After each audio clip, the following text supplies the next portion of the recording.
The barnyard is the place to be, full of story fun for you and me. Bob and his buddies here to share with you lots of adventures to tell about, it's true.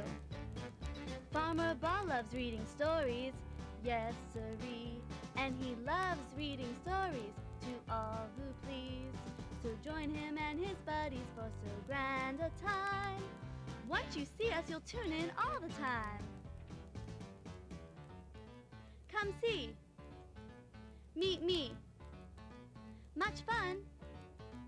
Now's done. Read us a book, come take a look. The barnyard is the place. See you there.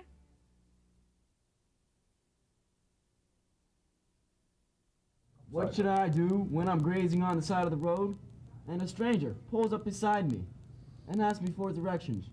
Should I tell him what he needs to know? What should I do? Well, I would say you should try to give him directions from far away. Never get too close to the car. We wouldn't want anything to happen to our little Corky or any of our viewers. And remember, if a stranger makes you feel uncomfortable or not right, you can always tell someone you trust. Who can we trust, Farmer Bob? Well, you can trust responsible adults, like your neighbors. Like Farmer Melissa? Yes, like Farmer Melissa. And the police, security guards. What are security guards, Farmer Bob? Well, security guards are the people at places like malls and stores that wear uniforms like policemen. You can trust them because they're there to help you. Thanks, Farmer Bob. Oh, thank you. Yeah, thanks, Farmer Bob. That reminds me, do you guys know what to do if you ever get lost? No, what should we do? Yeah, Farmer Bob, what should we do? Well, first you should go to the place where you last saw the person that you were with, or you should tell a security guard. They should be able to help you. But don't talk to strangers. Remember, it's better to be safe than sorry. Well, what should we do when strangers call our house? Well, pick up the phone, and if they ask for your parents, say that they're home, even if they aren't. Well, what do they do when they ask to talk to them? Well, if your parents aren't there, you should say that they can't come to the phone right now, and they have to take a message. Any other questions? Oh, okay, I see now, Farmer Bob, thanks. Okay, all this talk reminds me of a certain story with a moral. What's a moral? Well, does anyone remember what a moral is? I remember, Farmer Bob. A moral is the point behind a story, right? That's right, She-Ra. Now I'll see if I can find the story, and we'll be right back after these commercials.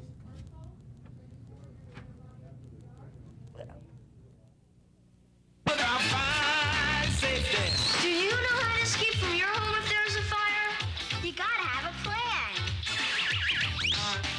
They didn't have a plan, but these people do. Okay, in case of a fire, you and your sister are to go out this door. Or we can always go out that way. We have 2 exits, okay? And remember, practice makes perfect. So tell your parents, we gotta have a plan. Be cool about fire safety. Math, a 4-letter word, right? Hey, you don't need that. Why design the world's newest chips? When you could be flipping the world's oldest burger. Hey, wait a minute. This is math. Geometry, algebra. No pocket protectors here. But you're cruising without math. Yeah, right. Take a good look. That's math staring back at you. It's not a problem, man. It's an answer. Call NACME. We'll tell you what you need to do.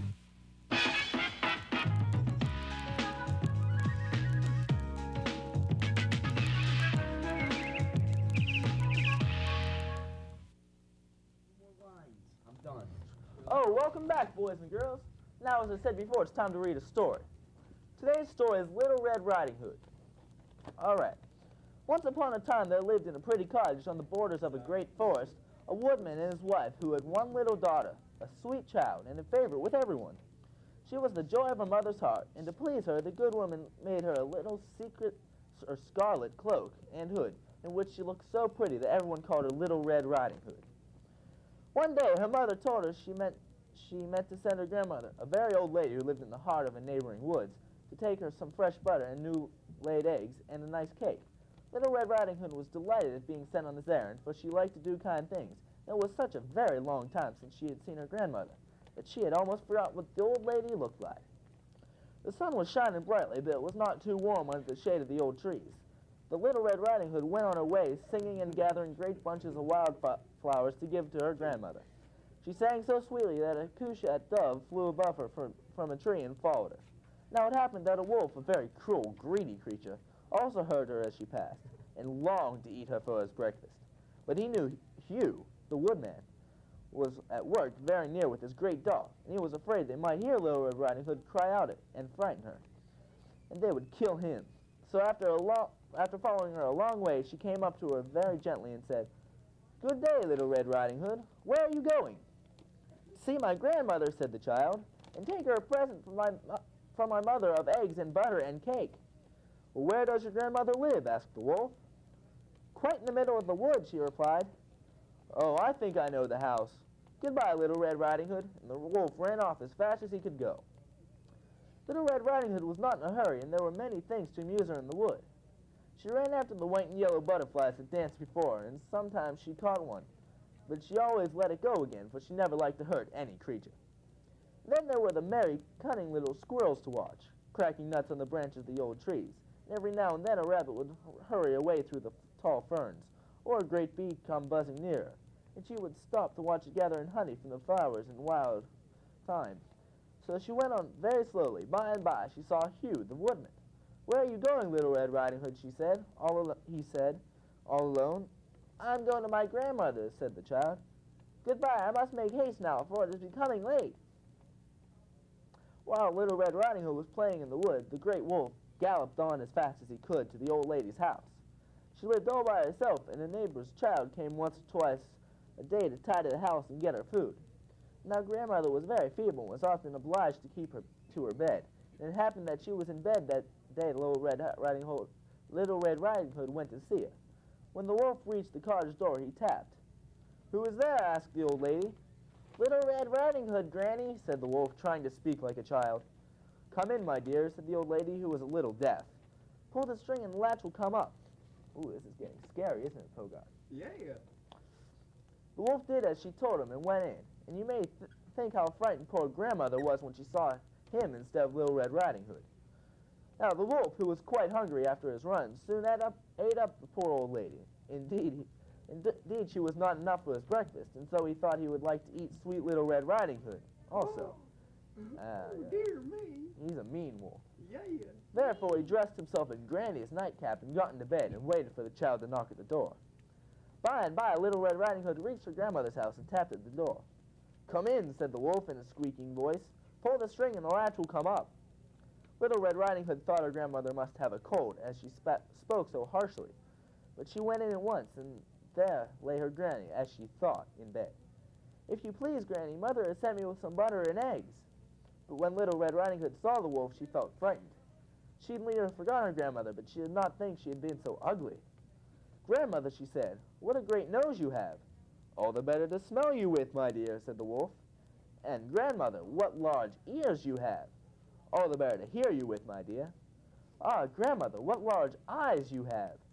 "All the better to see you with, my dear," said the wolf, showing his teeth, for he longed to eat the child up. Are you making fun of me, Pogart? No. "Oh, grandmother, and what great teeth you have," said Little Red Riding Hood.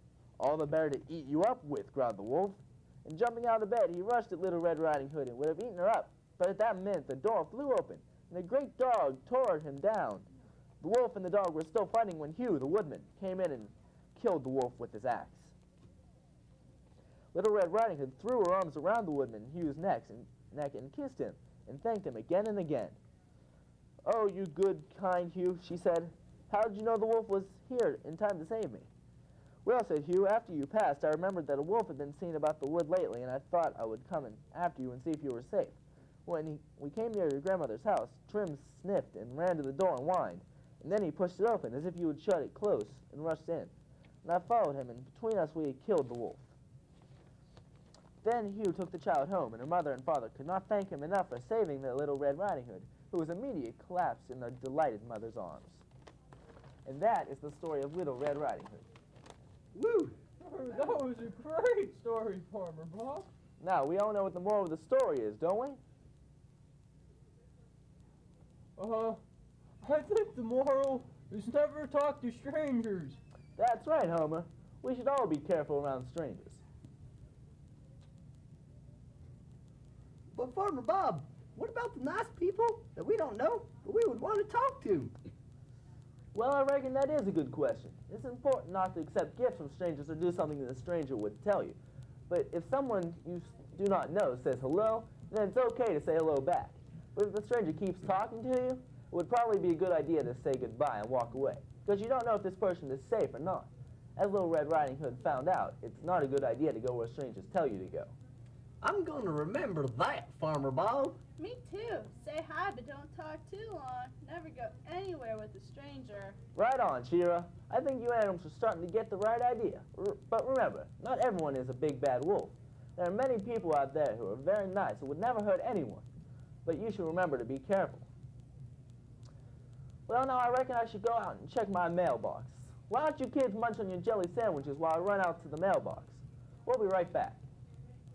It takes so little to save our rivers and oceans for future generations. If we use less toxic household cleaners, we protect a little. Fewer lawn care chemicals, a little more. And recycling used motor oil gains us so much. In fact, there are many things we can do in our everyday lives that can help stop water pollution forever. Clean water. If we all do a little, we can do a lot. Brought to you by the Natural Resources Defense Council and the Ad Councils of the U.S. and Japan. Only you can prevent forest fire. And it's true. We know we can count on you to do what Corky says. Drown your campfires with water. Make sure it's totally wet. Then stir and drown again. We know we can count on you to do what Corky says. Only you can prevent forest fires.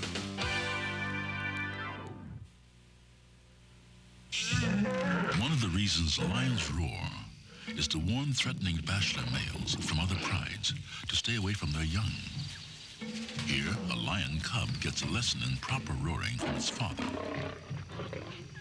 Teaching this behavior is not just crucial to the pride, but also to the survival of the species.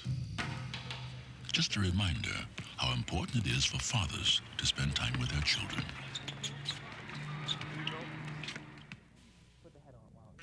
Scrump, about to run into trouble again. Hey, Bobo, where's your video game? In here. Oh, look at this. Uh-oh. It's my dad's. You want to hold it? What'll I do? If you get my new comic activity book, More Adventures with Scruff, you'll find out what you can do about bullies and guns. And you'll see lots of games. Cool. For your free copy of my new comic activity book, just write Scruff McGruff, Chicago, Illinois, 60652, and help take a bite out of crime. I want it. I want it.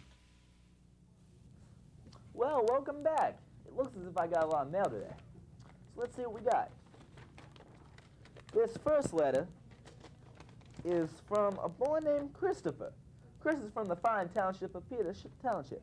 Chris writes, Dear Farmer Bob, I did not think that animals could talk, but on your show, all the animals talk. When I go to the zoo, none of the animals would talk to me. My dog at home will not talk to me. Why not? Well, Christopher, that is a tough question.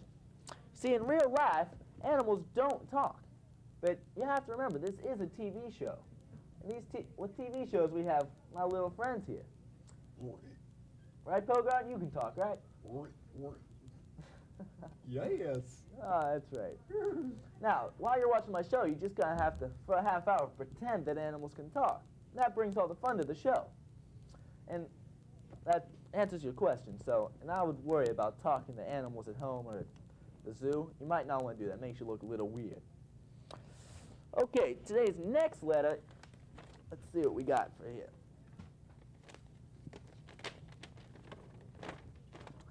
Oh, okay, this next letter is from Philip, who is also from Peters Township. Philip is 7 years old and writes, to Homer, Dear Homer, you seem to be a very smart horse. How did you get so smart? Well, Homer, that is quite a compliment. Why don't you answer that question? Oh, Philip, you seem to be a very smart boy yourself. I guess horses are just smarter than all of the other animals. Think so?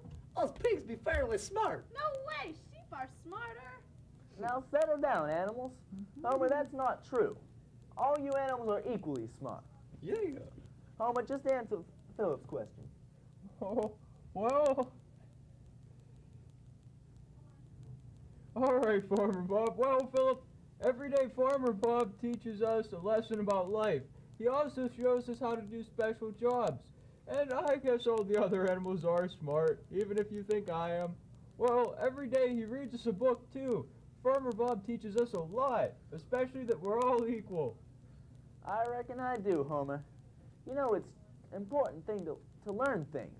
So listen to what your parents and teachers say. You might learn something. I have an idea. Why don't I teach you guys something right now? How about animals? You want to make a craft? Yeah! Go wild! Crafts. All right.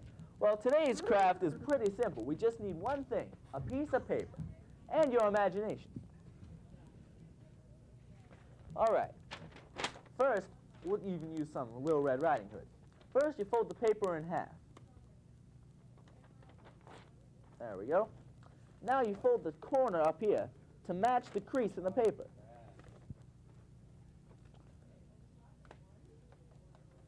All right. Then you do the same thing again with the next corner, right up here.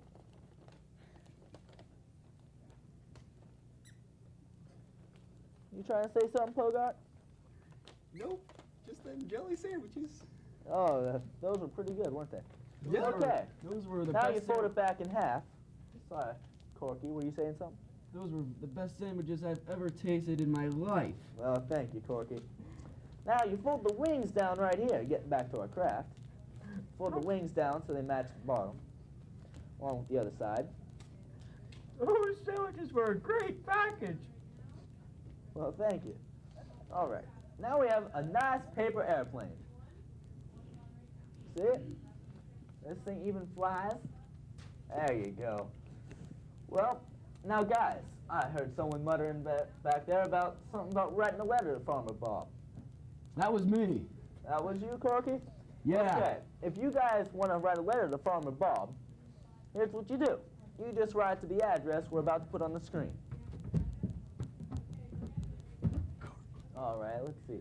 The address is... Corky, you all right? Farmer Bob, care of Mrs. Frick, 264 East McMurray Road, McMurray, PA, 15317. We'll give you a little second to copy that down. Farmer Bob, care of Mrs. Frick, 264 East McMurray Road, McMurray, PA, 15317. All right, guys. Well, did y'all learn that important lesson today? Yeah, I sure did. Okay, pop quiz. She-Ra, what was the lesson of the day? Don't talk to strangers. Very good, She-Ra.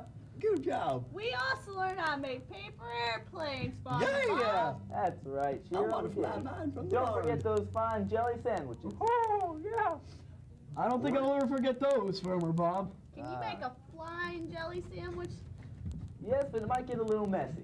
Oh, I think it was. Well, today, I guess it's time to get to work in the barnyard, guys. Aww. Sorry, guys, we got work to do. Well, as for you boys and girls at home, we'll see you next time on the Farmer Bob Show.